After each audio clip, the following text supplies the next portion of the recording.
Hello kapare ko, alam mo ba na pwede mo pang i-increase or isagad yung pinaka-performance ng GPU na gamit mo? Yes kapare ko, at alam mo rin ba na yung settings sa gagamitin natin is nasa mismong device mo lang pero naka-hide. At alam mo ba kapare ko, guess what? Ituturo ko sa iyo kung paano siya i-turn on sa video na to. Pero bago tayo magsimula, ako nga pala si pare ko Steven Tips at nagtuturo ko ng mga Android tips and tricks tutorial sa YouTube channel na to para magamit mo yung phone mo ng mas maayos at simple. Ngayon, tapos ang intro, magsimula na tayo. Let's go! So mga kapare ko, bago tayo magsimula, mag Q&A muna ulit tayo. Sagutin muna natin yung mga most common question ng mga kapare ko na nagtatanong simula nung first video natin about sa set edit code and then hanggang sa pangatlo. And this is the part 4 video para sa set edit code. Ngayon, sagutin muna natin yung tanong na number 1. Question number 1, paano kung gusto ko munang hindi gamitin yung code na nilagay ko sa set edit and then gamitin ko siya in the future?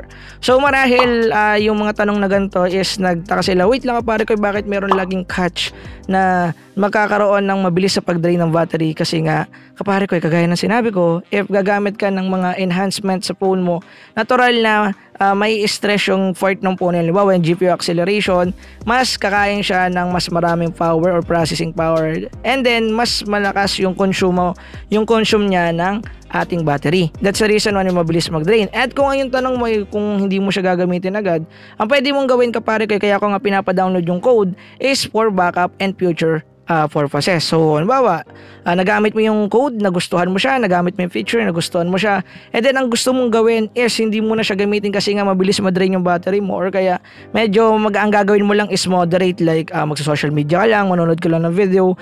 Ang gawin mo, clear mo lang yung set edit application or kaya force stop mo lang siya, and then yung code, antayin mo lang siya doon, okay? As in, itabi mo lang siya, and then halimbawa maglalaro ka na, ang gawin mo, i-add mo lang ulit yung code. Yes, medyo hassle siya, pero ganun yung pinakatamang way if gusto mo siyang gamitin. Kasi ang set edit application mga pare ko is walang off and on features. Okay? So kinakailangan mo talaga manually ilagay yung mga code na yon, i-put yung mga values, kaya ganun siya gumagana. So wala siyang manual off and on features. Okay? Tandaan yan mga pare ko. Okay? So ngayon naman yung question number 2. Working po ba sa lahat ng devices ang set edit application? Ang sagot dito kapare ko is yes, maliban lang sa iPhone. Okay? Ang alam ko kasi sobrang ng iPhone, I don't think kung nag-work sa iPhone ha. So yung sagot ko na maliban sa iPhone is para sa akin lang yun, kasi hindi ko pa nga natatry na gamitin ang set edit application sa iPhone. So kung may mga iPhone user dyan na gumana yung set edit, okay yun. Pero ang alam ko hindi din, kasi magkaiba yung code ng set edit ng Android or yung mga Android codes set edit sa iPhone. At alam ko hindi din customizable ang iPhone. Usually hindi din naman customizable ang Android phone, pero meron talaga mga application na pwede gamitin to customize the Android phone.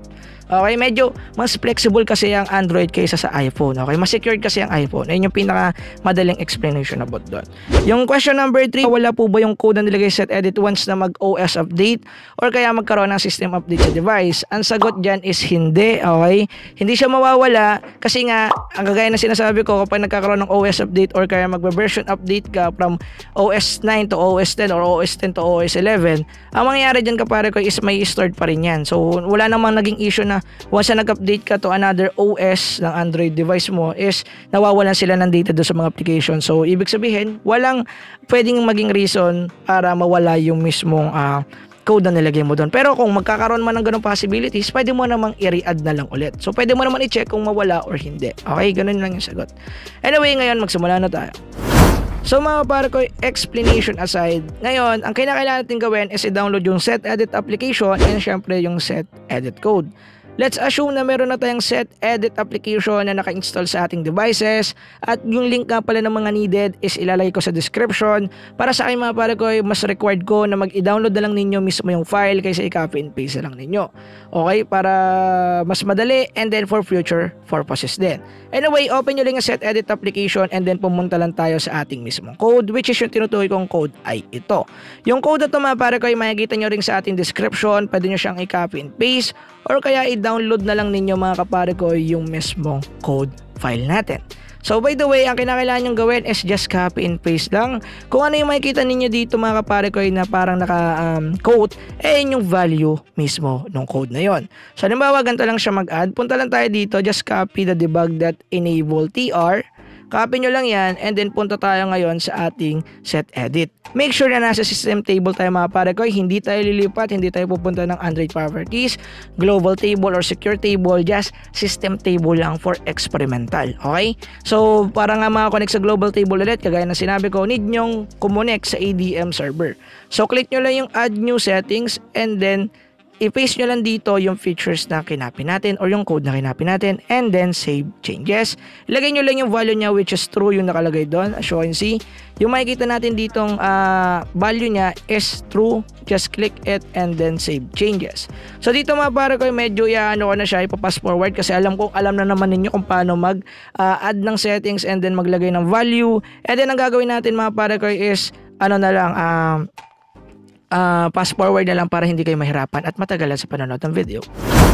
So mga pare ko, dahil hindi ko napaliwanag kanina kung ano nga ba ilalagay nating code at baka may mga magtanong ulit sa comment section, usually mga pare ko, ang GPU 3D performance is mas superior sa dalawa ng nauna na tinapik natin dito sa video. Ano nga ba yung mga tinapik natin yon, which is yung GPU force rendering and syempre yung GPU acceleration. Kagaya na sinabi ko doon, mas mataas ang GPU acceleration sa GPU rendering pero almost the same process lang yung ginagawa nila pero mas malakas yung hatak ng GPU acceleration. Ngayon mga pare ko, yung GPU 3D performance is mas superior doon sa dalawang yon. Means, mas malakas yung hatak niya or mas effective siya doon sa dalawa. Pero ang catch lang nito mga pare ko, kasi nga mas effective, syempre mas malakas to kumain ng battery or mas malakas mag-consume ng processing power. So mas mabilis siya makadrain ng ating mga battery. So always keep in mind din mga pare ko yung ating GPU. Okay, yung kung ano yung mga GPU na meron tayo mga pare ko, kasi kung yan hindi masyadong dekalidad or kaya sabihin natin nasa level entry pong lang, hindi ganun kaganda yung makukuha natin performance. Pero kagaya na sinabi ko mga pare ko, always use para sa mga low-end devices yung ganitong features kasi sila yung mas magbe-benefit kasi nga sila yung makaka-experience ng mas magandang pagbabago sa mga phone nila unlike sa mga bago or merong mga high-end phone kasi nga sila alam na nila yung experience sa merong magandang phone. So yun lang mga pare ko, I hope may natutunan. So mga kapare ko, ang next na natin gagawin dito is syempre maglaro or magpakita ng isang sample highlights. By the way mga pare ko, sagutin ko muna para sa mga tao na gusto daw mag-restart ng device bago maglaro. Pwede naman, basta ang gawin ninyo, first stop muna ninyo yung set edit application, then restart. Pwede ninyong gawin yun, hindi mawawala yung mismo mga settings. And then, reopen nyo na lang ulit yung set edit application para yung code na nilagay natin doon is syempre mag-work again. Kasi if naka-force stop lang yung set edit, hindi siya gagana. Okay? So, ganun lang siya gawin mga pare ko. Ganun lang kasimple. So, pwede lang ninyong gawin. Ngayon, jump tayo sa mismong sample highlights. Let's go! So yun na nga mga pare ko, nandito na tayo sa ating sample highlights and then sinet ko nga pala yung ultra graphics sa ating Mobile Legends para sa ating graphics quality. Dahil nga ang ating GPU is for 3D graphics performance. So makikita talaga natin dito based sa kanyang description kung kaya niya nga ba talaga mag-rendered ng high graphics game for the short term. By the way mga pare ko, always take note na for the short term lang yung paggamit ng features na to. Kasi syempre mga pare ko, lalo na sa mga low-end devices kasi minsan hindi naman GPU yung nagiging reason kung bakit tayo naglalag. Unang-una, pwedeng ang dahilan is yung RAM mo or kaya yung CPU na gamit ng device mo. So maaaring dun yan pumasok pero as you can see mga pare ko, mamaya makikita ninyo kung ano nga ba yung tinutukoy ko about sa 3D performance sa ating GPU kasi makikita ninyo na nasinet ko siya sa ating ultra graphics and then makikita ninyo kung gaano siya smooth mamaya. Magantay lang kayo. Pero anyway, by the way nga pala, hindi ko nga pala nasama yung mga CODM highlights sa ating mga pare ko, pasensya na no kasi kinulang tayo ng storage kay Realme 5 kaya yun yung naging reason no. By the way mga pare ko, as you can see nakapakita tayo dito, yun yung munang ginamit natin and then nandito na tayo sa game. So graphics check ulit, pakita ko lang sa inyo na naka ultra graphics pa rin tayo mga pare ko, mapapansin nyo naman sa and kung isa ka sa mga kapare ko natin nakapanood ng mga nakaraan natin video about sa sample highlights sa sinet ko sa ultra graphics yung ating mismong Mobile Legends, kitang-kita ninyo doon na hindi super playable yung Mobile Legends at ultra graphics quality mga kapare ko kasi sobrang lagi niya. Nakakapag-skill naman tayo, nakakalaro naman, medyo playable lang konti pero hindi siya kagaya ng nakikita ninyo ngayon sa screen kasi nung ginamit ko yung GPU 3D performance mga pare ko, as you can see, kayang mag-render ng phone ko ng ganto kalupit na graphics at hindi siya naglalag. Pero for sure mga pare ko, alam ko na for the short term lang to, kasi for the long run hindi naman siya magiging 100% ganon stable. Alam ko na yan mga pare ko, inaasahan ko na yan, kasi syempre hindi lang naman yung GPU, CPU nakapagpalag ng device natin ipababa, meron din mga RAM and etc. Pero kung ako yung tatanungin ninyo mga pare ko, assurance super playable lang Mobile Legends at ultra graphics ngayon sa device ko. Kung naalala niyo mga ilang videos natin, super lagi niyan, assurance yan, pinakita ko pa na naka ultra graphics siya. So para sa mga hindi nakakaalam, ang specs nga pala ng Realme 5 na gamit ko sa video sa ating sample highlights is 3GB RAM and 64GB of storage, at meron po siyang GPU na Adreno and CPU na Snapdragon 665, which is mababa at mas maganda po ang specs ng mga Infinix Note 10s etc. dyan na nilabas ngayong 2022. And assurance mga kapare ko, kitang-kita naman ninyo kung gaano ka-playable, ka-consistent yung mismong ML natin, no, habang naka-ultra graphics. Unlike sa mga napakita ko sa inyo mga dating highlights, sa sobrang bagal, sobrang hina, hindi talaga makasabay yung aking Realme 5. Pero assurance mga kapare ko, kita-kita naman ninyo, wala kayong masasabi dyan. So kayo nang bahala, no? Kung ako sa inyo mga pare ko, mas maganda kung kayo makaka-experience, pwede nyo i-try, wala namang mawawala. Kasi mahirap kasi patunayan sa inyo na hindi talaga siya naglalag or hindi siya kakaroon ng FPS drop if hindi nyo na-experience, diba? So mas maganda kung kayo yung gagawa.